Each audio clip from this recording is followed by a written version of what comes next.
Assalamualaikum warahmatullahi wabarakatuh. Jumpa kembali di Lini Masa Radio. Lini Masa berkomitmen untuk mencerdaskan. Bersama saya Tri Sulasyana Baiduri. Dalam podcast kali ini saya akan menceritakan tentang melepas untuk terbang. Apa maksudnya?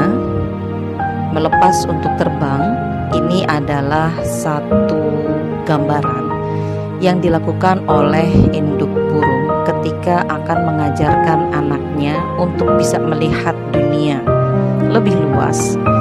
Dan agar dia bisa bertahan hidup, maka anak burung ini harus belajar terbang.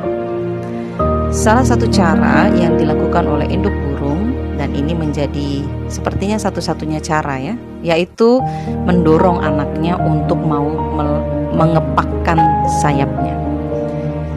Kalau dia tinggal di sarang, mungkin ibunya bisa saja terus-menerus memberikan makan. Tapi siapa yang bisa jamin kalau ibunya pergi, dia akan kembali lagi di hari itu. Karena itulah ketika sudah cukup usianya, maka induk burung mengajari anaknya untuk bisa terbang.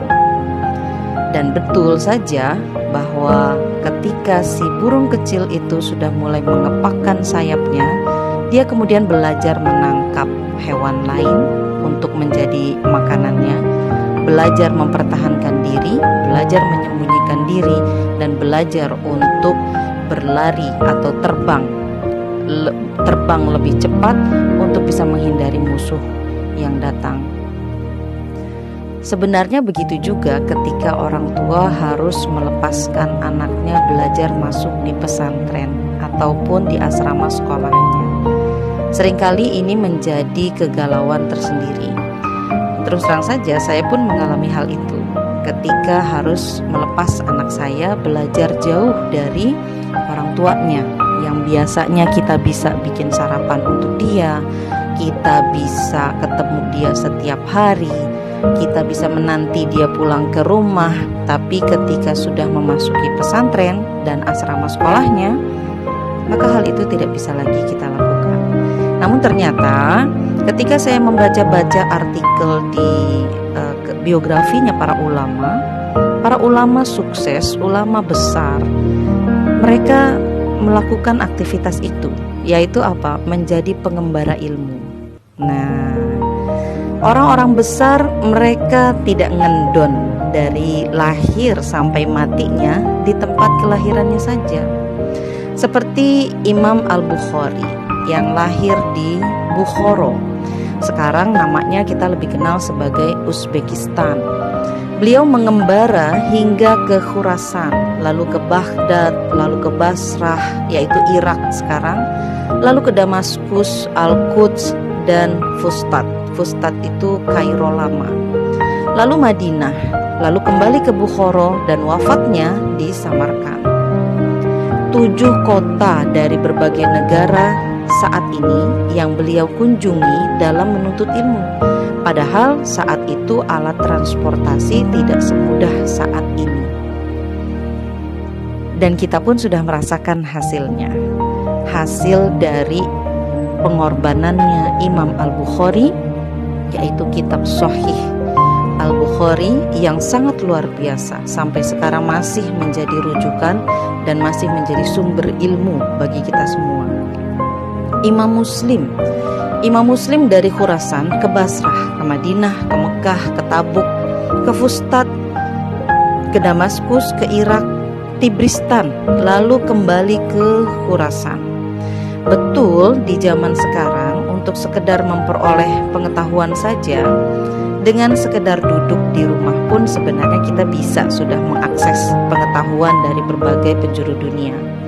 Tinggal buka YouTube, tinggal buka aplikasi yang lain gitu ya. Facebook pun ada ilmu-ilmu di sana, atau buka Spotify atau radio seperti Lini Masa Radio ini. Kita sudah bisa mendapatkan ilmu-ilmu itu. Namun ada satu hal yang tidak bisa diperoleh jika hanya berkutat di rumah saja, yakni kerasnya usaha dan berbagai kesulitan saat jauh dari orang tua. Itu adalah pelajaran yang tidak bisa didapatkan secara online. Karena itulah Imam Syafi'i pernah bersyair, "Bepergianlah akan kau temukan pengganti yang telah engkau tinggalkan. Berusahalah, sungguh kenikmatan hidup itu ada pada kerasnya usaha. Sungguh aku melihat berhentinya air atau tidak mengalir akan merusaknya, yaitu menjadi kotor. Jika dia mengalir maka akan bersih, jika tidak mengalir tidak akan bersih. Seekor singa jika tidak meninggalkan buminya atau mengembara, tidaklah akan bisa menangkap mangsa. Dan anak panah jika tidak meninggalkan busurnya, tidak akan bisa mengenai sasaran." Ini adalah nasihat-nasihat dari Imam Syafi'i. Yang kita ketahui, Imam Syafi'i sudah mulai menjadi pengembara ilmu di usianya yang masih muda. Dan ilmunya luar biasa. Sangat kita semua masih merujuk kepada karya-karyanya Imam Syafi'i. Dan itu menjadi karya yang luar biasa dari hasil pengorbanan Imam Syafi'i. Al-Hafiz Ibnu Hajar menceritakan bahwa Imam Ahmad bin Hambal pernah ditanya, mana yang lebih utama antara seseorang yang mulazamah kepada orang yang memiliki banyak ilmu ataukah rihlah bepergian dalam rangka menuntut ilmu? Maka beliau menjawab, lebih afdol rihlah. Dia menuntut ilmu dari banyak ulama berbagai negeri, lalu dia bergaul, mengenal, meneliti, dan mengungkap banyak hal terkait manusia dan belajar dari mereka. Betul, orang tua normalnya sayang anak. Saya juga merasakan itu. Tidak ingin berpisah jauh dari anak-anaknya. Kita juga merasakan itu. Namun harusnya rasa sayang dan keinginan bersama tersebut di-upgrade levelnya. Nah, sahabat lini masa, ternyata kita perlu mengupgrade level sayang kita. Sayang itu bukan hanya berada di samping anak saja, terus menerus anak itu berada di samping kita. Bukan seperti itu.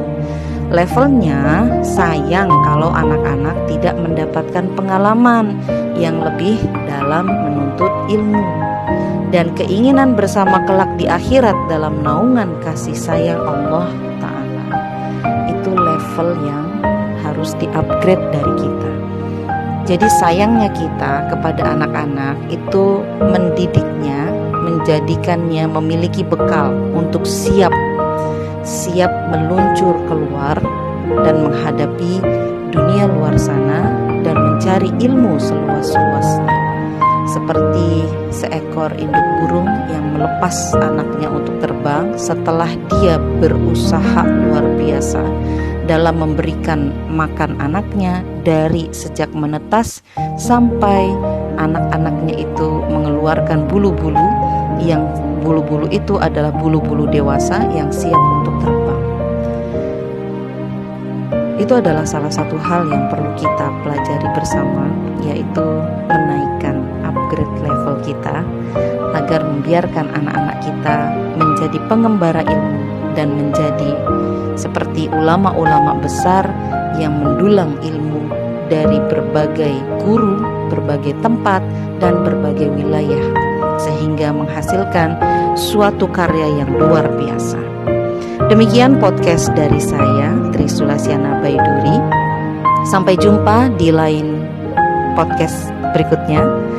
Di lain episode kita akan bertemu lagi.